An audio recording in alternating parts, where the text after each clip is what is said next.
Olá, começa agora o programa Mais Saúde da ACOM, Associação de Combate ao Câncer do Centro-Oeste de Minas. Nesse programa de hoje, especial do Dia do Médico, nós vamos, além de mostrar um pequeno evento que nós fizemos em agradecimento a essa parceria, destes grandes amigos que levam a saúde, que levam esperança para quem precisa, nós vamos também trazer essas informações para vocês que estão em casa. Prevenções do câncer, dicas de todos os tipos, neste programa que é da ACOM, Contra o Câncer pela Vida. E para começar, nós conversamos com o Dr. Ricardo Sérgio. Quem lembra dele aqui no programa Mais Saúde, falando sobre prevenção do câncer de pele? Ele é cirurgião plástico e ele vai ser o primeiro dessa grande lista de dicas e de informações valiosíssimas para vocês que estão em casa. Vamos lá?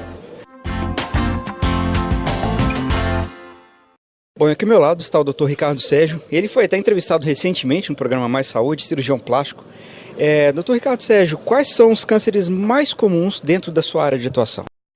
Dentro da cirurgia plástica, e a gente trata de câncer de pele normalmente, os cânceres mais comuns são o carcinoma espinocelular, base celular e melanoma, que são os três tumores de pele.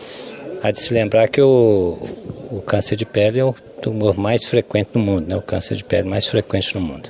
E agora chegando o verão, esse calor que está fazendo aqui em Divinópolis, as cidades da região, quais são as principais dicas para as pessoas se prevenirem desses três tipos que são tão comuns? Lembro sempre que a proteção solar, que é um dos fatores que proporciona o câncer de pele, deve ser feita desde criancinha, Mas quando isso não é possível, nessa época de verão, sempre procurar os horários onde o sol é menos quente, os horários início da manhã e final de tarde, usar o protetor solar, chapéu de mexicano, óculos escuro, guarda-chuva, sombrinha, Tudo que tiver disponível. Tudo que tiver disponível para diminuir a incidência solar na pele. E uma dúvida para a gente poder finalizar, é muito comum as pessoas falarem que é bom tomar sol na parte da manhã, principalmente de manhã, e que o uso todo mundo falando, sempre usar o protetor solar, sempre acordou, já passa, repete e repete para passar o dia protegido, que isso tem diminuído a absorção dessas vitaminas, não sei se são assim, se é assim a forma correta de falar, as vitaminas do sol. O que o senhor tem a dizer sobre isso? É um mito ou vale mais continuar usando protetor e ficar protegido do que arriscar para pegar essas chamadas vitaminas solares? A gente nunca deve ser radical em nada, O sol é sempre saudável, Mas um país igual o nosso, que tem sol direto e reto, a gente toma sol por tabela, então não precisa ficar com muito desespero para ficar no sol, não, porque a gente vai sempre estar tomando um sol que está refletindo em algum lugar.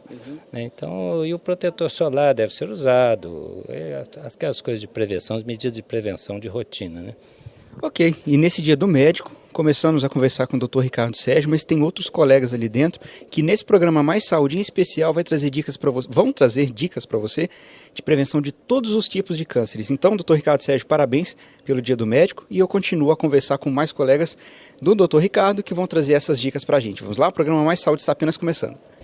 Bom, aqui ao meu lado está o Dr. Rony Quirino, ele é um médico oncologista, uma das figuras importantes na ACOM. Dr. Rony, me explica como funciona a sua área de atuação dentro do Hospital do Câncer. A oncologia clínica é uma especialidade que agrega aqueles pacientes, no caso nosso específico, já de preferência nem sempre, mas recomenda-se que com biópsia, E geralmente o oncologista, além de conduzir esses pacientes, ele faz uma espécie de triagem também. Muito, muito comumente o oncologista é a porta de entrada para o paciente no hospital, Nem sempre ele pode vir da radioterapia, pode vir de um dos vários segmentos da radioterapia, ou pode vir por demanda espontânea. Mas o oncologista seria como que um fio condutor. É a porta de entrada, como o senhor diz, e por ser essa porta de entrada, vamos chamar assim, geralmente como que o senhor lida, como profissional, com esses pacientes que chegam, às vezes, desesperados, sem um norte, por ter descoberto a doença? Oncologia é uma coisa muito séria e nem sempre há compreensão. Quando eu cheguei aqui, naquela época, em 1994, para fundar a ACOM, o meu método de abordagem, o pessoal achava doido. Falar o doutor doido, ele conta para os pacientes que o paciente tem câncer.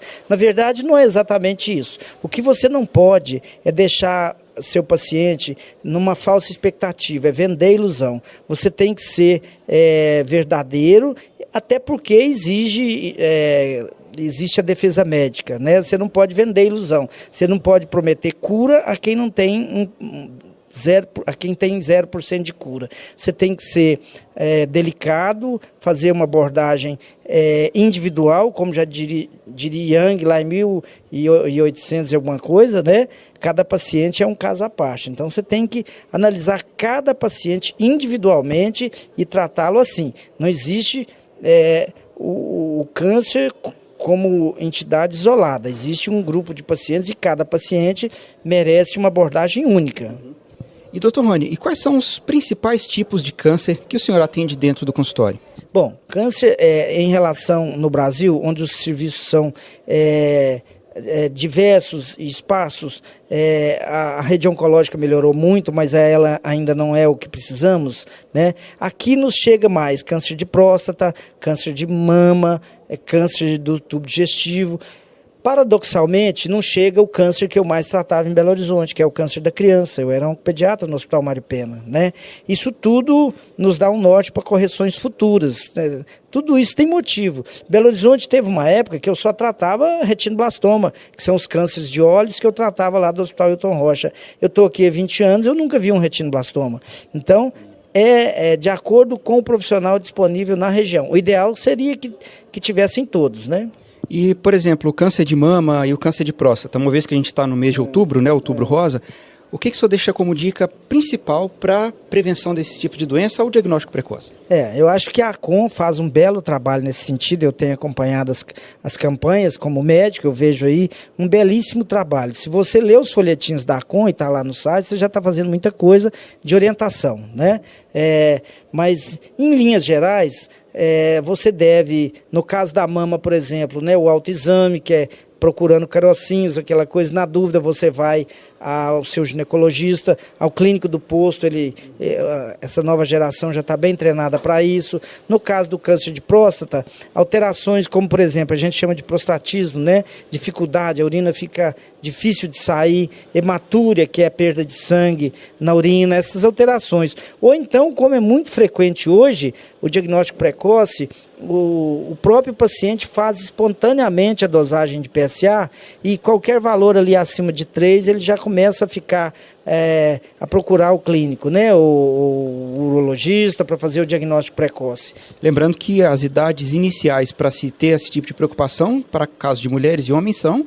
no caso na verdade, idade, não existe o grupo de maior incidência, né? E no caso da mulher, isso começa a ficar reforçado dos 50 anos para cima, mas a partir dos 35 é muito frequente, embora eu já tenha tratado aqui mulheres com a variedade de câncer habitual, que a gente chama de carcinoma, a histopatologia dela, com 19 anos de idade, já não é tão raro como antigamente. E no caso do câncer de próstata, a partir dos 50, você deve já procurar o seu urologista para o autoexame, para o exame urológico, né? Autoexame no caso da mama, para o exame urológico, para uma pesquisa mais adequada, se houver suspeita, levando-se em conta que não há por que tanto temor. 70% dos nódulos de mama não são malignos, né? E não é todo aumento de PSA também que é tumoral, né?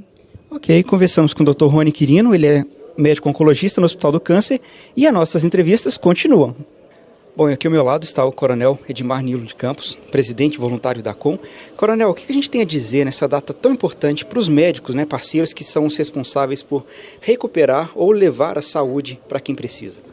Bom, no sistema de saúde do nosso país, em que a medicina prevalece, evidentemente que os médicos são as figuras de expoente, né? Nós estamos hoje já está prestando uma homenagem aos nossos médicos, aqueles que atendem no Hospital do Câncer, e está aproveitando também para fazê-los conhecer a ACOM, né, o potencial da ACOM, aquilo que a gente pode fazer para que a gente possa até mesmo melhorar a qualidade daquilo que a gente oferece para os pacientes. É uma proposta para somar forças, então. Evidentemente, né? Nós queremos tê-los cada vez mais ao nosso lado. E que mensagem de parabenização a gente poderia deixar para esses parceiros tão queridos e, enfim, tão necessários para essa grande função e tão brilhante função? Nós preparamos hoje essa festa exatamente do tamanho que eles merecem, né? Esperamos que a gente atinja o objetivo de realmente homenageá-los da forma como realmente eles precisam ser homenageados. Certo. E por um lado temos os médicos, os parceiros, mas por outro a ACOM continua crescendo muito, Em breve agora será lançado, se Deus quiser, o Centro da Mulher. O que a gente pode dizer para o futuro da ACOM, as novidades que estão para vir por aí, Coronel Edmar? A ACOM, na realidade, eu sempre falo isso, é um grande projeto. É um projeto que nós tocamos há 21 anos e realmente não para nisso, Ela vai crescer muito mais. A gente tem sonhos, às vezes sonhos mirabolantes, mas nós queremos um dia ter o Hospital do Câncer da ACOM. Que bacana, a gente pode sonhar por isso, porque eu acho que quando a gente sonha junto, principalmente com a população solidária, que abraça essa causa, que sempre está junto com a gente, tudo pode ser possível, Coronel? É verdade, a música diz isso, Bom, aqui ao meu lado está o Dr. Jonatas Torraca, ele é médico radio-oncologista no Hospital do Câncer. Dr. Jonatas, geralmente como que o paciente chega na radioterapia? Ele primeiro passa no oncologista que determina, digamos assim, o tratamento, ou esse estudo de como vai ser feito lá com vocês? Bom, todo paciente, primeiro vem de um médico prévio, ele já foi feito uma biópsia, um diagnóstico de câncer. Isso é feito pelo oncologista clínico ou pelo cirurgião, e o paciente chega para nós já com a biópsia em mãos com o resultado de câncer. Agora, a análise, se tem a indicação ou não de fazer radioterapia e como essa radioterapia será feita, a dose, a quantidade, será feita pelo radio-oncologista. Então, a gente faz uma avaliação, uma primeira consulta completa com um exame físico, e aí a gente vai determinar se o paciente tem indicação, tendo indicação de rádio, proceder à quantidade e à dose correta. E quais são os medos do paciente que vai chegar, ele ouve alguém falar, porque é um aparelho grandão de radioterapia, acelerador, não sei o quê. Quais são as dúvidas do paciente que chega para começar quando realmente é indicado esse tipo de tratamento? Certo. O paciente realmente fica receoso, porque radiação, a gente vai falar de radiação, o paciente não conhece. O maior erro do paciente é comparar-se ao outro. Ver o paciente que já fez e achar que tudo aquilo que aconteceu ou que será exatamente como o outro paciente fez. Então, o paciente tem muitos estigmas, muitos medos, que ele já vê outro paciente, acha que vai queimar, acha que ele não vai conseguir comer, acha que vai cair o cabelo. Então, assim, a grande dica que eu dou é assim, não se compare a ninguém, escute sempre um médico, peça sempre informações para o médico, para um profissional qualificado, que ele vai te orientar, porque radiação é diferente para cada paciente, depende do tipo de câncer, depende do local do câncer, a localização. Então, assim, o medo existe, mas a gente, com certeza, na primeira consulta, a gente consegue tirar a maioria das dúvidas e esse medo, logo na primeira consulta, já acaba. Ok, conversamos com o Dr. Jonatas Torraca. Assim como ele disse que na primeira consulta eles geralmente conseguem tirar esses medos, essas dúvidas, imagino que você que está em casa deve ter conseguido esclarecer um pouco disso aqui no programa Mais Saúde. A gente vai fazer um pequeno intervalo e na volta tem mais saúde para você com o Dia do Médico. Não saia daí. Há pouco tempo atrás, parecia um sonho. Eu estava lá. Hoje, o Centro de Diagnóstico já está se transformando numa realidade. Com o centro, o início do tratamento ganhará agilidade, aumentando a sua eficácia. Esta conquista no combate ao câncer está sendo viabilizada graças a uma grande rede de apoio e a parceria com o Centro-Oeste CAP. Essa é uma conquista da solidariedade. A ACOM, sua doação faz tudo acontecer.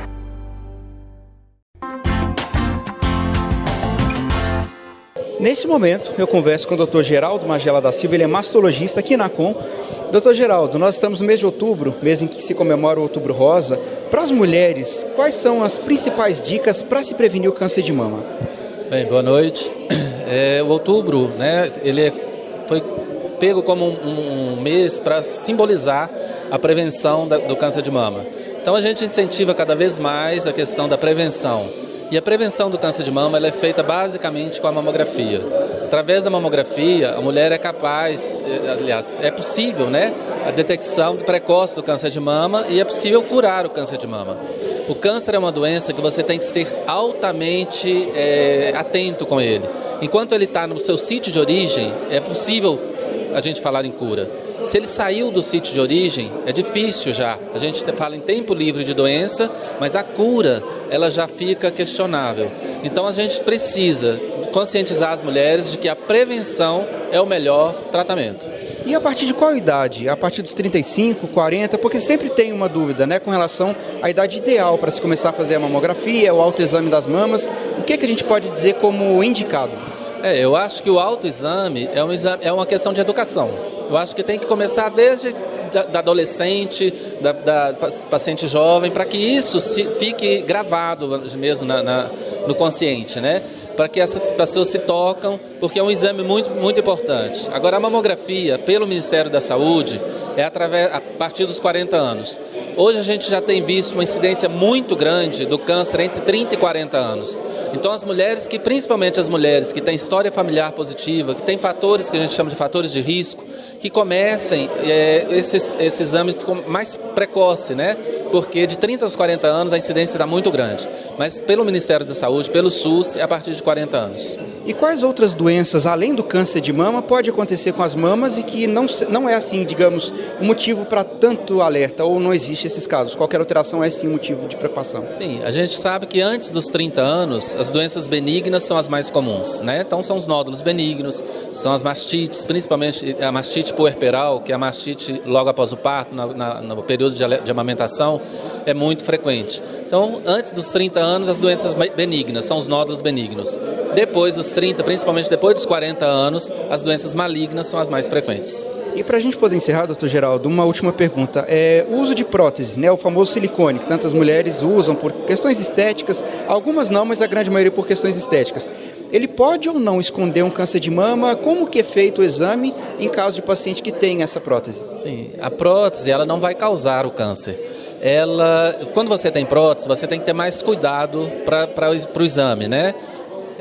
A mamografia é feita normalmente, existem manobras para quem tem prótese de mama, inclusive para afastar a prótese na hora do exame e tudo. E a ultrassonografia complementando a mamografia. O que a prótese às vezes atrapalha um pouquinho, obstrui um pouquinho a visualização da glândula, a ultrassonografia vai completar.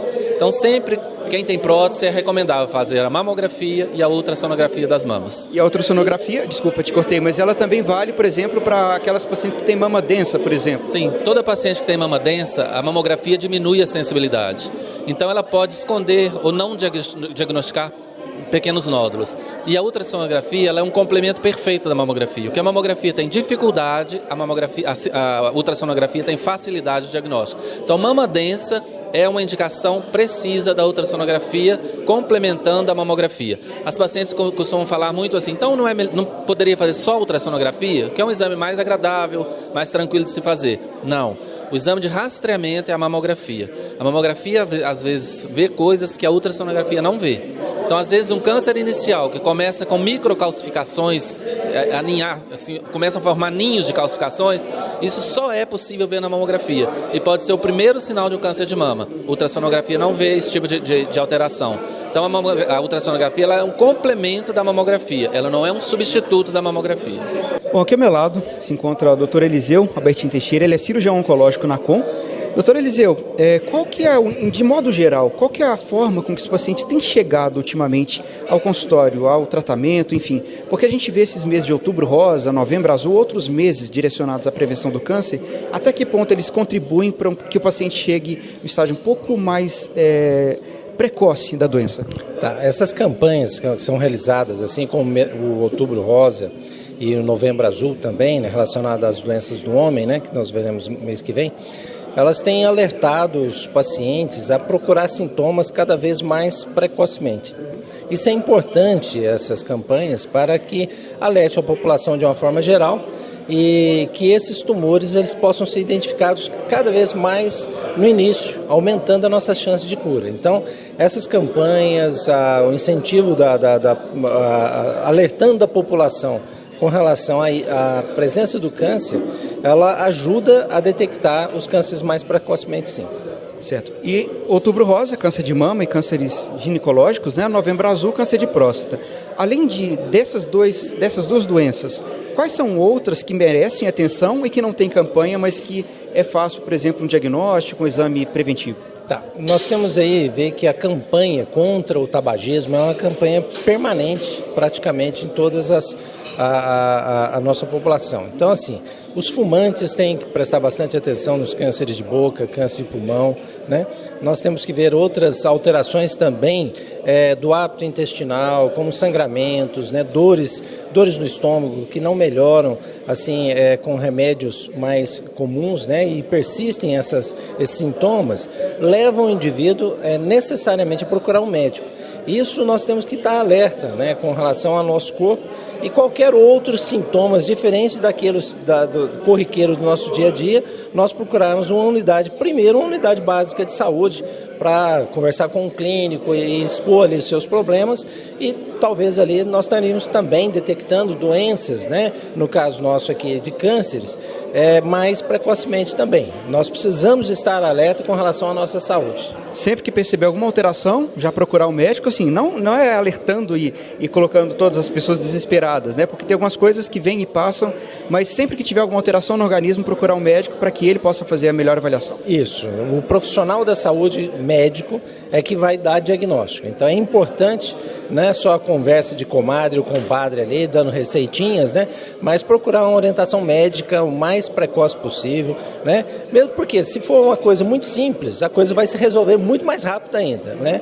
E o médico é capacitado, essa é a questão também do ato médico, é ele que é o responsável por fazer uma análise das suas queixas do paciente para desenvolver um diagnóstico e indicar o melhor tratamento também. Aqui ao meu lado está o Dr. Deni Veloso, ele é urologista aqui na Com. E encerrando agora, né, praticamente hoje dia 18, que é o dia do médico, inclusive meus parabéns, Dr. Deni. A gente já começa a falar um pouco mais no mês de novembro, né, encerrando o mês de outubro rosa, a gente entra um pouco mais na sua área da urologia do câncer de próstata. O que a gente pode falar para os homens que estão nos assistindo nesse momento, para as mulheres que vão ser aquele apoio, né, para levar os seus maridos, filhos, enfim, ao médico? O que a gente pode falar da prevenção do câncer de próstata? A partir de qual idade ela é recomendável? Eu queria agradecer os parabéns e primeiro lembrar que o outubro e novembro são grandes parceiros, na verdade, né? Então o novembro azul, que já vai começar, ele é muito importante. A gente deve observar o exame do toque da próstata, o exame do PSA, que é o exame de sangue, especialmente a partir dos 50 anos de idade. E é importante esses meses serem juntos, porque o casal que se preserva bem, que se cuida bem e previne, tem uma longevidade, tem uma vida muito mais feliz. Né?